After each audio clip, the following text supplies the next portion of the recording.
बिहार में मौजूदा मुख्यमंत्री नीतीश कुमार जी बिहार के मुख्यमंत्री हैं।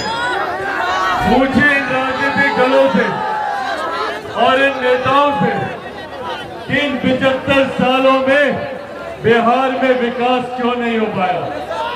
पूछे इनसे कि बिहार में कारखाने क्यों नहीं खुल पाए, बिहार में बेहतर शिक्षा, बेहतर रोजगार, बेहतर स्वास्थ्य सेवाएं क्यों नहीं आ पाई।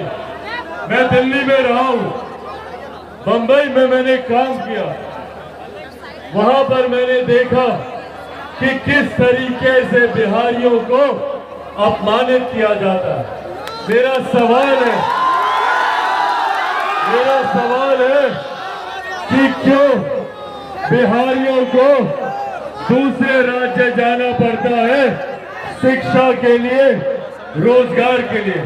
मैंने आज तक कभी नहीं सुना कि कोई बंबई का लड़का या लड़की बिहार आया हो शिक्षा के लिए या रोजगार के लिए। आप लोगों ने सुना क्या? दिल्ली से कोई लड़का या लड़की बिहार आया रोजगार के लिए? तो फिर क्यों सिर्फ हम बिहारियों को ही बिहार छोड़कर अपने माता पिता, दादा दादी, चाचा चाची, नाना नानी, यार दोस्त, अड़ोस पड़ोस सबको छोड़कर क्यों हम लोग को दूसरे राज्य जाना पड़ता है? चाची, जाता है ना बच्चा लोग दूसरे राज्य? जाता है कि नहीं? क्यों जाना पड़ता है? कोई बिहारी अपने परिवार को छोड़कर जाना नहीं चाहेगा। परिस्थिति हम लोग को मजबूर करती है। अगर यहाँ पे बेहतर शिक्षा के अवसर होते, रोजगार के अवसर होते, तो क्या हम लोग बिहार छोड़कर जाते क्या? नहीं है, इसीलिए हम लोग को जाना पड़ता है। आज की तारीख में अगर हम झूठ बोल रहे होंगे तो हमको टोकेगा, अगर हम झूठ बोल रहे होंगे तो हमको टोकेगा। बताइए, कोई ऐसा बिहार में सक्षम परिवार है जो जैसे ही सक्षम होता है सबसे पहले अपने बेटा बेटी को पढ़ने के लिए बिहार से बाहर भेजता है? भेजता कि नहीं भेजता? उसके बाद वो बच्चा या बच्ची वहीं पर जाकर पढ़ाई पूरी करता है, वहीं पर रोजगार हासिल करता है, वहीं पर घर खरीदता है, वहीं पर शादी करता है, वहीं पर बच्चे पैदा करता है और फिर उसी राज्य का होकर रह जाता है और वो व्यक्ति अपने ही राज्य में प्रवासी कहलाता है। ये परिस्थिति बिहार की बन गई है। इस परिस्थिति को बदलने के लिए जरूरी है कि हम ऐसे नेताओं को चुनकर बिहार की विधानसभा में भेजें। जरूरी है कि हम ऐसे नेताओं को चुनकर भारत की संसद में भेजें जो सही मायनों में बिहार के लिए, जो सही मायनों में बिहारियों के लिए सोच रखते हो। इसीलिए आने वाले दिनों में बिहार फर्स्ट और बिहारी फर्स्ट की सोच का चुनाव करेंगे। जरूरी है बिहार फर्स्ट, बिहारी फर्स्ट का धरातल पर उतरना।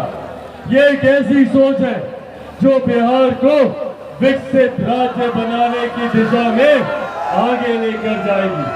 बिहार फर्स्ट, बिहारी फर्स्ट न सिर्फ बिहार में बेहतर शिक्षा की बात करता है, न सिर्फ हर प्रखंड में नहीं, हर पंचायत में मेडिकल इंजीनियरिंग कॉलेज की बात करता है, न सिर्फ बेहतर प्राथमिक शिक्षा की बात करता है, बल्कि शिक्षा से जुड़ी हुई जितनी समस्याएं हैं। आज हम लोग का डिग्री का कोर्स कितने सालों में पूरा होता है? कितने साल में? 5 साल में? 3 साल का कोर्स 5 6 साल में पूरा होता है। ये बिहार की शिक्षा व्यवस्था है। बिहार एक ऐसा राज्य है जहाँ पे छात्र से लेकर शिक्षक तक लाठी खाने के लिए मजबूर होते हैं। बिहार एक ऐसा राज्य है जो कभी शिक्षा के लिए देश में ही नहीं दुनिया में जाना जाता था। बगल में ही नालंदा है।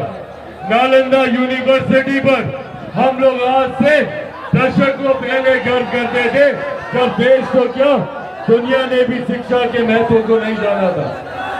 आज जब अलग अलग देशों के राष्ट्राध्यक्ष जब भारत आते हैं तो उस वक्त महामहिम राष्ट्रपति जी के द्वारा जो भोज दिया जाता है उसके बैकड्रॉप पे हमारे प्रधानमंत्री नालंदा यूनिवर्सिटी की तस्वीर लगाते हैं।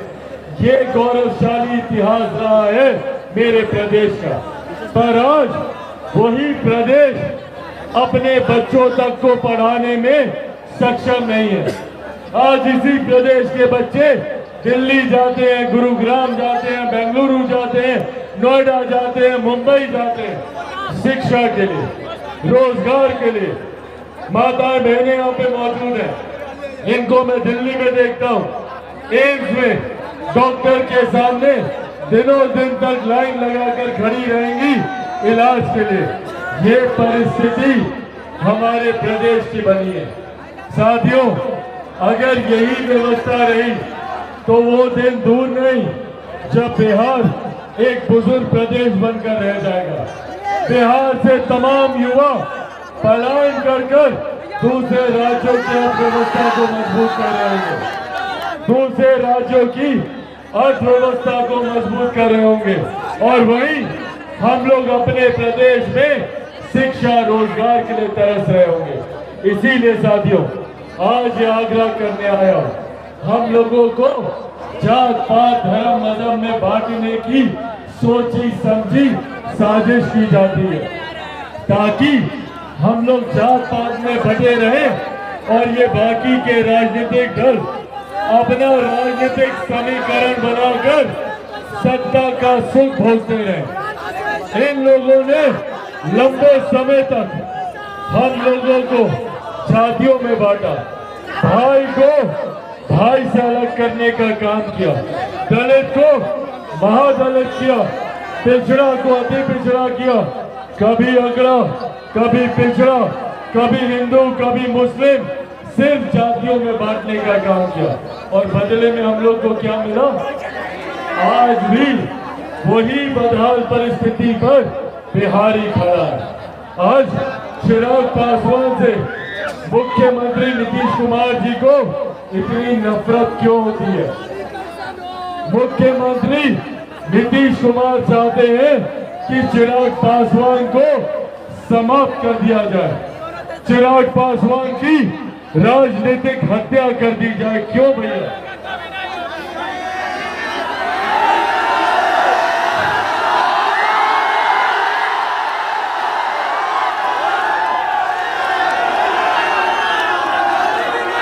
क्या कसूर है चिराग पासवान का?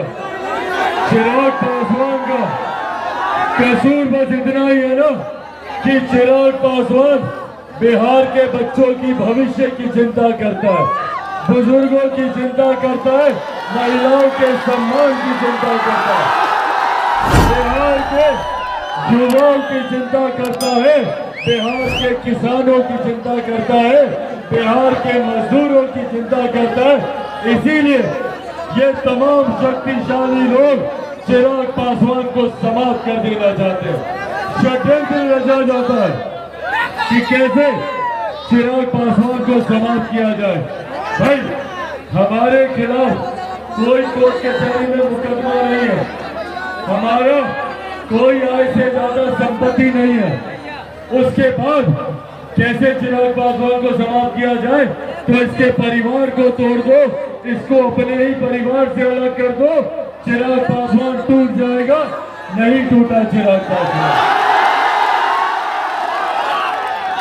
फिर साजिश रची गई, फिर साजिश रची गई कि चिराग पासवान को इसी की पार्टी से निकालकर बाहर फेंक दो, चिराग पासवान टूट जाएगा। नहीं टूटा चिराग पासवान। फिर साजिश रची गई कि चिराग पासवान को इसी के घर से निकालकर इसकी बूढ़ी नानी, इसके मां के साथ इसका सामान सड़क पर फेंक दो, चिराग पासवान टूट जाएगा, नहीं टूटा चिराग पासवान। क्योंकि जो लोग क्या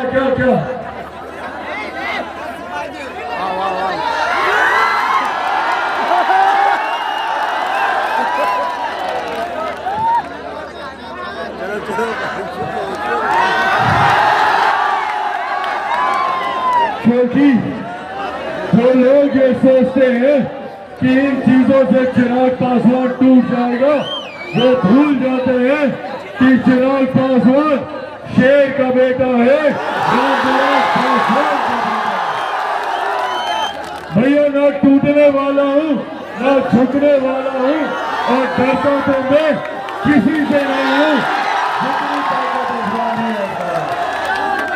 भाई सर पे कफन बांध के निकला हूँ, सर पे कफन बांध के निकला हूँ कि जब तक बिहार को विकसित राज्य नहीं बना दूंगा, तब तक मैं भी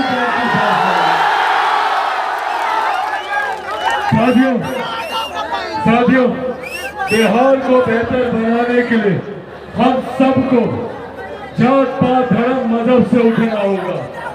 हम लोगों को पहले बिहारी बनना होगा और बिहारी बनकर बिहार के लिए लड़ाई लड़नी होगी, बिहार की अस्मिता की लड़ाई लड़नी होगी।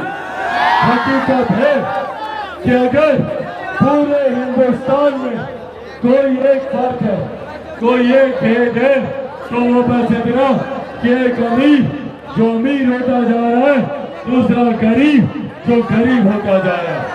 और इस गरीब जाति में हर जात पात धर्म मजहब के लोग हैं। जब तक पंक्ति पर खड़े हर एक अंतिम व्यक्ति को हम हाथ पकड़कर मुख्य धारा के साथ नहीं जोड़ेंगे, तब तक हम एक विकसित बिहार की कल्पना कभी नहीं कर सकते। और यही आग्रह करने आज आप लोगों के बीच आया, जात पात धर्म मजहब से उठकर, जात पात धर्म मजहब से उठकर हमारे नीचे ही आया, जात पात धर्म मजहब से उठकर विकसित बिहार की सोच को धरातल पर उतारना है। बिहार को फर्स्ट और बिहारियों को फर्स्ट बनाना है। साथियों, पर ये कार्य चिराग पासवान अकेला नहीं कर सकता, और सबको चिराग पासवान बनकर बिहार के गांव-गांव, घर-घर, संभवतः हर एक व्यक्ति के पास जाकर बिहार फर्स्ट और बिहारी फर्स्ट के बारे में आप लोगों को बताना होगा। बोलिए, बनेंगे चिराग पासवान? दोनों हाथ उठाकर बताए, बनेंगे चिराग पासवान? बनेंगे चिराग पासवान? बनेंगे चिराग पासवान? बनेंगे चिराग पासवान? बनेंगे चिराग पासवान? बनेंगे चिराग पासवान? साथियों, अंत में ये वादा आप लोगों से करके जाता हूँ कि आप लोग बस मेरा साथ दें, बदले में विकसित बिहार बनाकर दूंगा। और जब तक मैं जीऊंगा, आप लोगों के लिए जीऊंगा। जब चिराग पासवान मरेगा तो भी आप लोगों के लिए मरेगा, ये वादा आप लोगों से करके जाता हूँ। एक बार फिर से नवादा की जनता का धन्यवाद करता हूँ, इतना प्यार, इतना स्नेह देने के लिए। लोक जनशक्ति पार्टी रामविलास के हमारे राष्ट्रीय उपाध्यक्ष और मेरे अभिभावक डॉक्टर अरुण कुमार जी का धन्यवाद इस खूबसूरत कार्यक्रम को आयोजित करने के लिए। लोक जनशक्ति पार्टी के हमारे नवादा जिला के हमारे जिला